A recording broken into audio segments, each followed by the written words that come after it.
Chapter 4. The Keeper of the Keys. Them.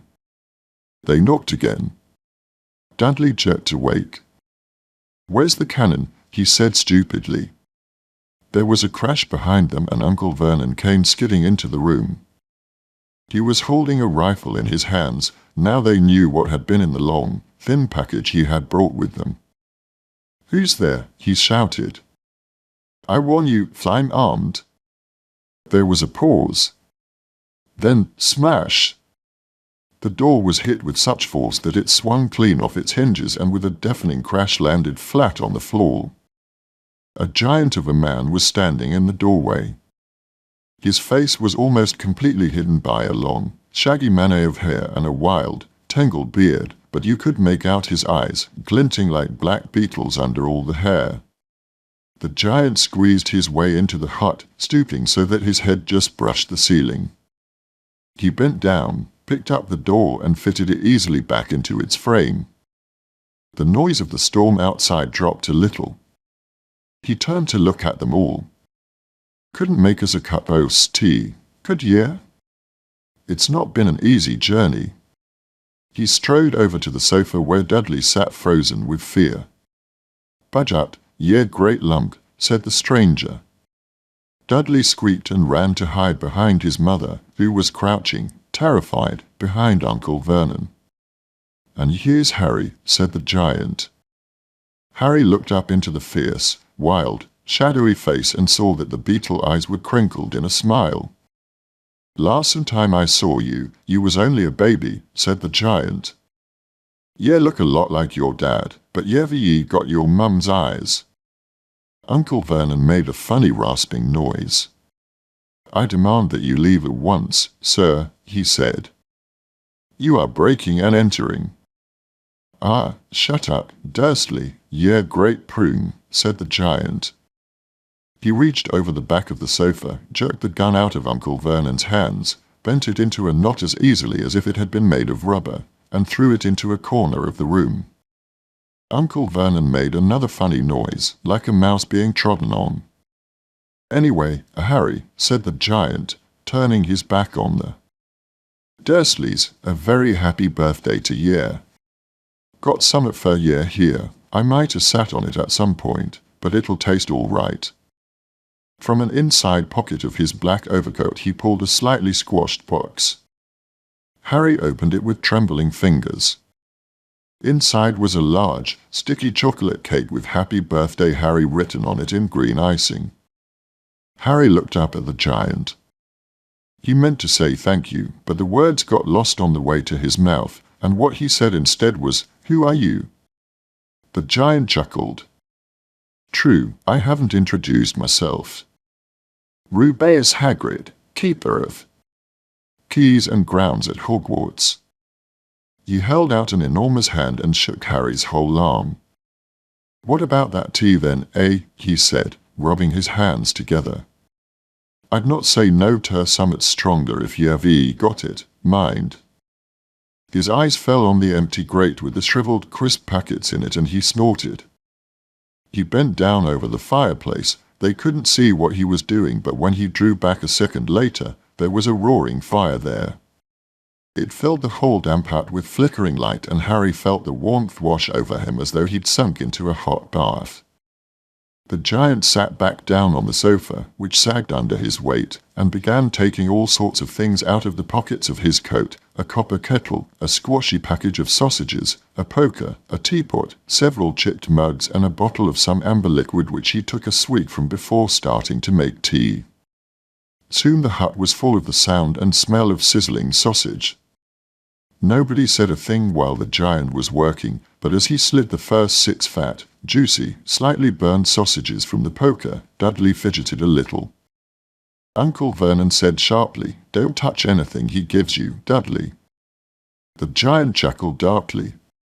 "Your great pudding of a son Don and he'd fatten in many more, Dursley, don't worry." He passed the sausages to Harry, who was so hungry he had never tasted anything so wonderful, but he still couldn't take his eyes off the giant. Finally, as nobody seemed about to explain anything, he said, "I'm sorry, but I still don't really know who you are." The giant took a gulp of tea and wiped his mouth with the back of his hand. "Call me Hagrid," he said. "Everyone does. And like I told ye, I'm keeper of keys at Hogwarts. Ye'll know all about Hogwarts, oh, course." "Oh, no," said Harry. Hagrid looked shocked. "Sorry," Harry said quickly. "Sorry," barked Hagrid, turning to stare at the Dursleys, who shrank back into the shadows. "It's them as should be sorry. I knew ye won't get any of your letters, but I never thought ye wouldn't even know our boo's Hogwarts, for crying ye out loud. Did ye? Never wonder where your parents learnt it all." "All what?" asked Harry. "Believe not." Hagrid summed. "Now wait just 1 second." He had leapt to his feet. In his anger he seemed to fill the whole hut. The Dursleys were cowering against the wall. "Do you mean to tell me," he growled at the Dursleys, "that this boy knows nothing or boo about anything?" Harry thought this was going a bit far. He had been to school, after all, and his marks weren't bad. "I know some things," he said. "I can, do maths and stuff." But Hagrid simply waved his hand and said, "About our world, I mean." "Your world?" "My world." "Your parents' world." "The world." Hagrid looked as if he was about to explode. "Dursley," he boomed. Uncle Vernon, who had gone very pale, whispered something that sounded like Pimimble-Wimble. Hagrid stared widely at Harry. "But ye must know about your mum and dad," he said. "I mean, they're famous." "You're famous?" "What?"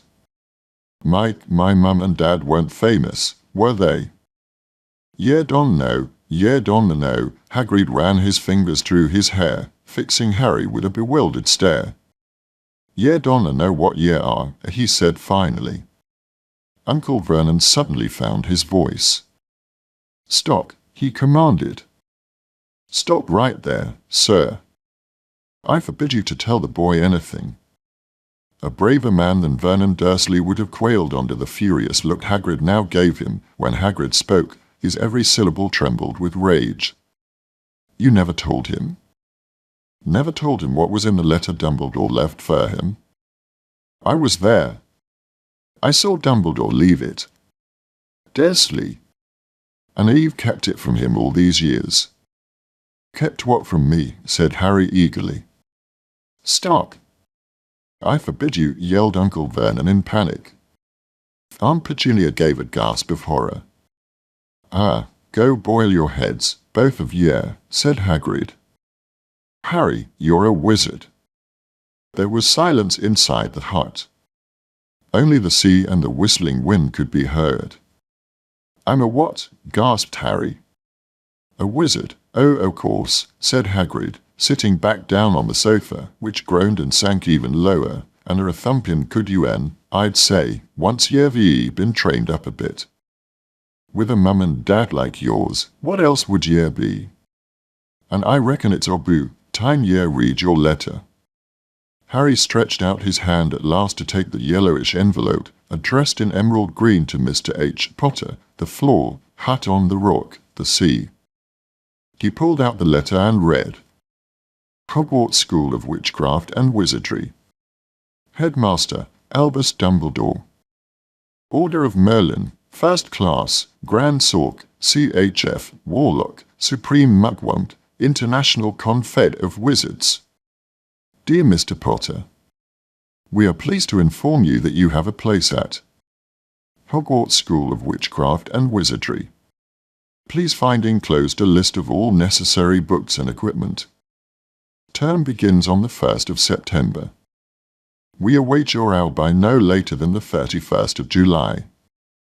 Yours sincerely, Minerva McGonagall, Deputy Headmistress." Questions exploded inside Harry's head like fireworks, and he couldn't decide which to ask first. After a few minutes he stammered, "What does it mean, they await my owl?" "Galloping gorgons," "That reminds me," said Hagrid, clapping a hand to his forehead with enough force to knock over a cart horse, and from yet another pocket inside his overcoat he pulled an owl, a real, live, rather ruffled-looking owl, a long quill and a roll of parchment. With his tongue between his teeth he scribbled a note which Harry could read upside down. "Dear Mr. Dumbledore," given Harry his letter. "Taking him to buy his things tomorrow. Weather's horrible. Hope you're well. Hagrid." Hagrid rolled up the note, gave it to the owl, which clamped it in its beak, went to the door and threw the owl out into the storm. Then he came back and sat down as though this was as normal as talking on the telephone. Harry realized his mouth was open and closed it quickly. "Where was I?" said Hagrid, but at that moment, Uncle Vernon, still ashen-faced but looking very angry, moved into the firelight. "He's not going," he said. Hagrid grunted. "I'd like to see a great muggle like you stop him," he said. "Eh, what?" said Harry, interested. "A muggle," said Hagrid. "It's what we call non-magic folk like them. And it's your bad luck you grew up in a family of the biggest muggles I ever laid eyes on." "We swore when we took him in we'd put a stop to that rubbish," said Uncle Vernon, "swore we'd stamp it out of him." "Wizard, indeed." "You knew," said Harry. "You knew I'm a burrow wizard." "Knew," shrieked Aunt Petunia suddenly. "Knew. Of course we knew. How could you not be, my dratted sister being what she was? Oh, she got a letter just like that and disappeared after that school, and came home every holiday with her pockets full of frog spawn, turning teacups into rats. I was the only one who saw her for what she was, a freak. But for my mother and father, oh no, it was Lily this and Lily that. They were proud of having a witch in the family." She stopped to draw a deep breath and then went ranting on. It seemed she had been wanting to say all this for years. "Then she met that Potter at school and they left and got married and had you, and of course I knew you'd be just the same, just as strange, just as abnormal, and then, if you please, she went and got herself blown up and we got landed with you." Harry had gone very white. As soon as he found his voice he said, "Blown up? You told me they died in a car crash." "Car crash," roared Hagrid, jumping up so angrily that the Dursleys scuttled back to their corner. "How could a car crash kill Lillian or James Potter? It's an outrage. A scandal. Harry Potter not knowing his own story when every kid in our world knows his name. But why?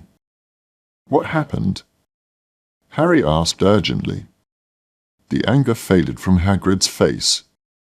He looked suddenly anxious. "I never expected this," he said, in a low, worried voice.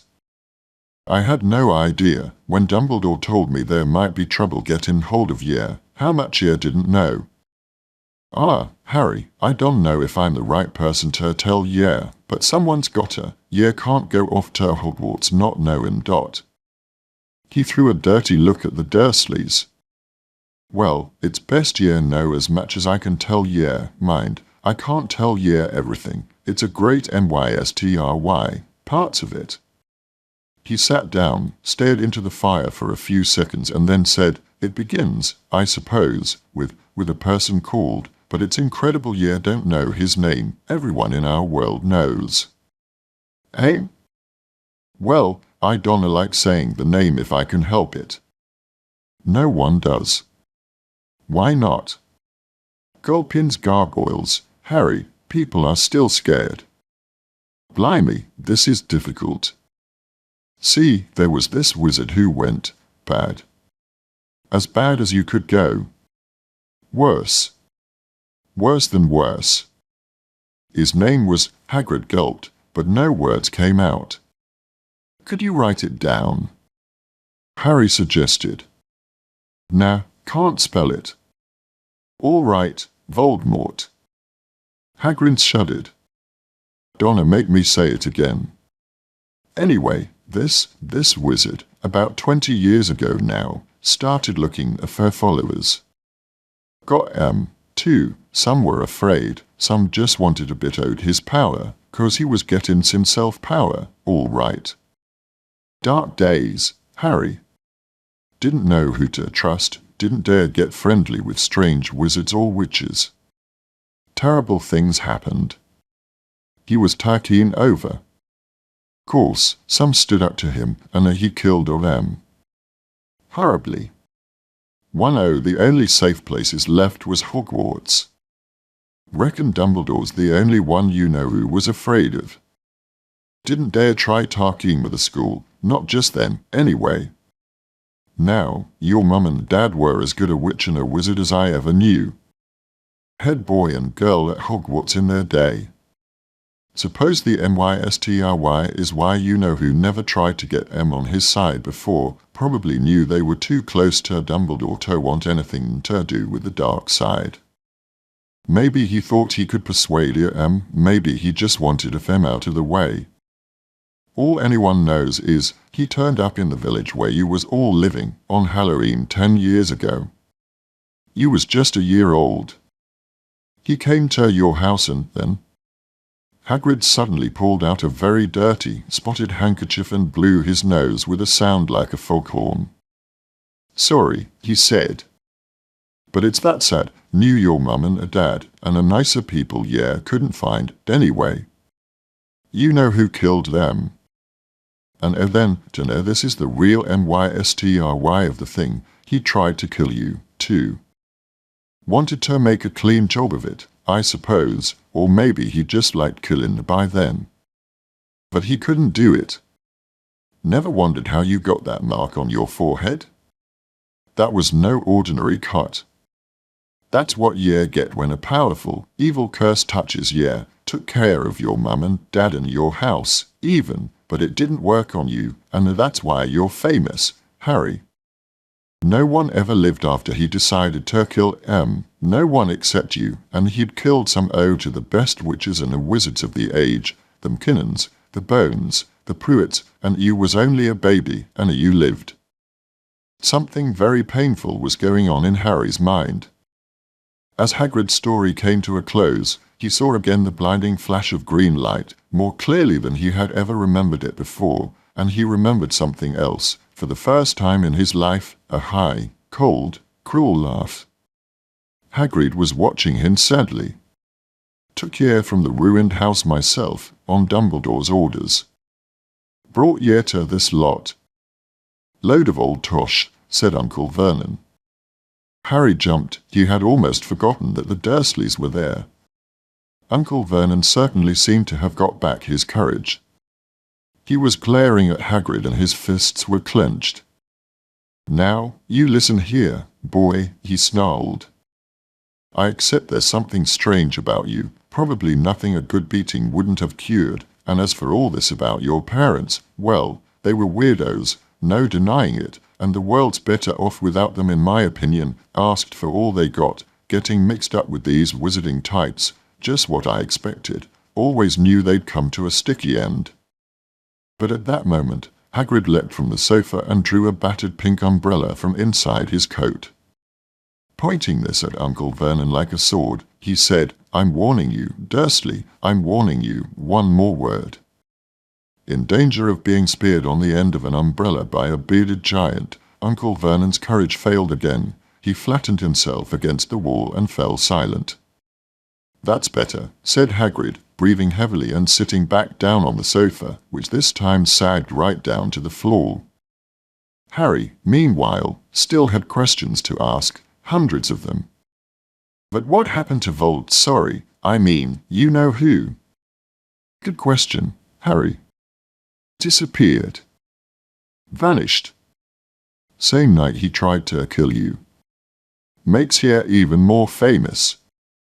That's the biggest MYSTRY. See, he was getting a more and a more powerful. Why'd he go? Some say he died. Codswallop, in my opinion. Dunno if he had enough human left in him to die. Some say he's still out there, biding his time, but I don't believe it. People who was on his side came back to ours. Some of 'em came out of kinda trances. Don reckon they could have done if he was coming back. Most of us reckon he's still out there somewhere but lost his powers. Too weak to carry on. Course something about you finished him, Harry. There was something goin' on that night he hadn't counted on. I dunno what it was, no one does, but something about you stumped him, all right. Hagrid looked at Harry with warmth and respect blazing in his eyes, but Harry, instead of feeling pleased and proud, felt quite sure there had been a horrible mistake. A wizard? Him?